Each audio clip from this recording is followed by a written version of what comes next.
Tehran की आज़ाद university की शोध शाखा में रविवार को एक छात्रा के कपड़े उतारने के वीडियो को लेकर सोशल मीडिया पर ज़बरदस्त प्रतिक्रियाएं आ रही हैं।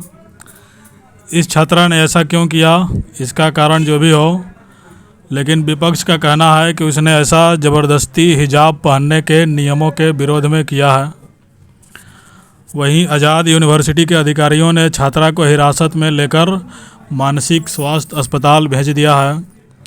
शनिवार यानी 2 नवंबर को तेहरान की आज़ाद यूनिवर्सिटी के साइंस एंड रिसर्च के परिसर में अंडरवियर में एक लड़की के दिखने और फिर उसकी गिरफ्तारी के वीडियो को कई लोगों ने सोशल मीडिया पर साझा किया था।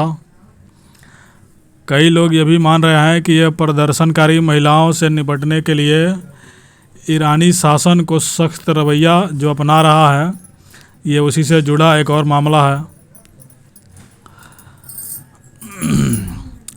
अब तक ईरान में काम करने वाले स्वतंत्र पत्रकार इस महिला तक पहुंच नहीं सके हैं।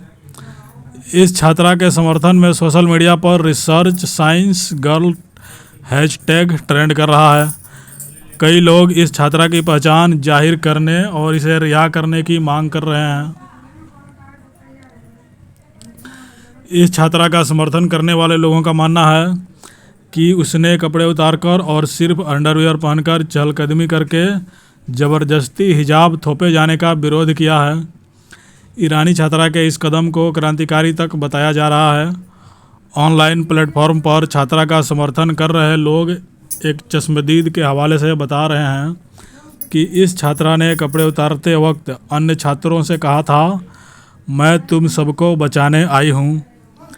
शांति का नोबेल पुरस्कार जीतने वाली नरगिस मोहम्मदी, जो अभी इविन जेल में बंद हैं, उनके इंस्टाग्राम अकाउंट से लिखा गया, महिलाओं को आदेश न मानने की कीमत चुकानी पड़ती है, लेकिन वो ताकत के आगे झुकती नहीं है।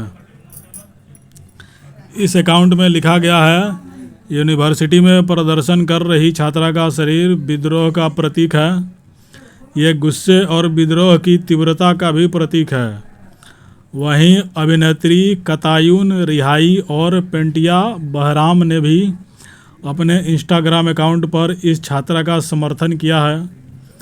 साल 2022 में अनिवार्य हिजाब के खिलाफ व्यापक प्रदर्शन हुए थे। तब भी इन दोनों अभिनेत्रियों ने प्रदर्शनकारियों का समर्थन किया था। अमेरिका के राजनीतिक टिप्पणीकार जैक्सन हिंकले ने कपड़े उतारने वाली लड़की का तस्वीर शेयर करते हुए लिखा है, ये लड़की बहादुर नहीं है, बल्कि इसकी मानसिक सेहत ठीक नहीं है। हिंकले के इस पोस्ट के आड़े हाथों लेते हुए ईरान की मानवाधिकार कार्यकर्ता अजाम जानगरवी ने लिखा है, मैंने जब हिजाब अनिवार्य किए जाने के खिलाफ विरोध प्रदर्शन किया था तो सुरक्षा बलों ने मुझे गिरफ्तार कर लिया था और मेरे परिवार वालों पर दबाव डाला कि वे मुझे मानसिक रूप से बीमार बताएं। ईरानी सुरक्षा बल मुझे फॉरेंसिक डॉक्टर के पास भी ले गए। मेरा एक रिश्तेदार मुझसे जेल में मिलने आया था और उसने मुझसे पूरी बात बताई थी। मेरा वो रिश्तेदार बहुत दबाव में था। उसने रोते हुए कहा था, तुम इस तरह जेल में नहीं जा सकती हो। मैंने उसे गुस्से से देखा और कहा, तुम कह रहे हो कि मैं पागल हूँ, मैं साइको हूँ, तुम मेरे साथ ऐसा कैसे कर सकते हो। इसके बाद हम दोनों रोने लगे। मैंने कहा कि मुझे इस तरह से जेल से बाहर नहीं आना है और तुम भी इस दबाव में मत आओ। मेरे परिवार वालों ने ऐसा नहीं किया, लेकिन बहुत सारे परिवार दबाव में आकर अपने बच्चों को साइको बता देते हैं। उन्हें लगता है कि ऐसा करने से वे अपने बच्चों को जेल जाने से बचा सकते हैं। ईरान इसी तरह मानसिक रूप से बीमार बताकर महिलाओं को डिस्क्रेडिट करता है। अजाम जानगरवी ने कहा, जैक्सन हिंकले, आप गलत सूचना मत फैलाइए, चुप रहिए और उस महिला के बारे में कुछ भी मत बोलिए जिसकी जान ईरान में खतरे में है।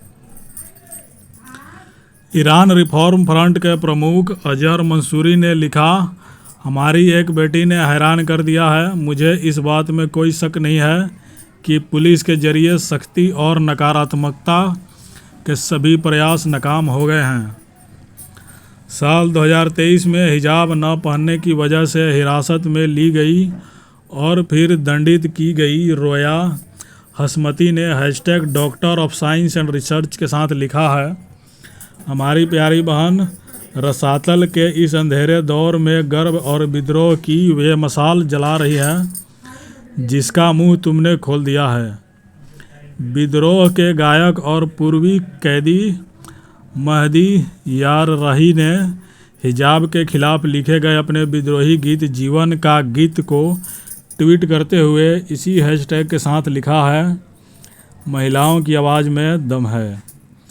जर्मनी में रह रहे विद्रोही लेखक फराज सारकोही ने कहा, रिसर्च और साइंस की इस लड़की ने जो किया है वो भीषण दमन के खिलाफ एक क्रांतिकारी कदम है। इस दमन से बचने के लिए क्रांति के अलावा और कोई रास्ता नहीं है। यूक्रेन के महिलावादी समूह फेमेन की नेता इना स्वेंसोके ने भी इस ईरानी छात्रा का समर्थन किया है। एक्स पर पोस्ट करते हुए सेवसेंको ने इस छात्रा को नग्न प्रदर्शन की तुलना चीन के थियानमन चौक पर हुए नरसंहार के दौरान एक टैंक के सामने अकेले खड़े रहे व्यक्ति से की है। साल 1989 में राजनीतिक स्वतंत्रता का दायरा बढ़ाए जाने की मांग के साथ चीन में विरोध प्रदर्शन शुरू हुए थे। इसी दौरान चीन के एक शीर्ष चीनी नेता हु याओ बैंग की मौत के बाद उनकी अंत्येष्टि में लाखों लोग शामिल हुए थे। इससे कुछ हफ्तों बाद चीन की राजधानी बीजिंग के तियानमेन स्क्वायर में चीनी लोग जुटाए शुरू हो गए। इस प्रदर्शन को रोकने के लिए चीनी सेना और सुरक्षा बलों को बुलाया गया था और इस दौरान टैंक मैन की एक तस्वीर दुनिया भर में चर्चा का विषय बनी थी, जो चीनी टैंक के सामने डटा हुआ था। तेहरान की ताज़ा घटना पर फेरो फरुखजाद की एक कविता का हवाला देते हुए तुर्की के लेखक एलिफ सफाक ने लिखा, ईरानी महिलाओं की खूबसूरत प्रतिरोधी विद्रोही आत्मा दुनिया दिल टूटने और टूट जाने की जगह है, खासकर महिलाओं के लिए। मनोवैज्ञानिक साकिब नसरल्ला ने छात्रा को अस्पताल ले जाए जाने के बारे में लिखा, इस छात्रा का मानसिक स्वास्थ्य कैसा भी हो, लेकिन इसे मानसिक रोग बताने की किसी भी कारण से किसी भी तरह न्यायोचित नहीं ठहराया जा सकता। जब एक व्यक्ति पर हमला किया जाता है तब उस घटना की जांच हमले की पृष्ठभूमि में ही की जानी चाहिए और ऐसा हुआ है। इसलिए अगर इस छात्रा को मानसिक रूप से बीमार होने के इतिहास है तो भी वो यहाँ अप्रासंगिक है।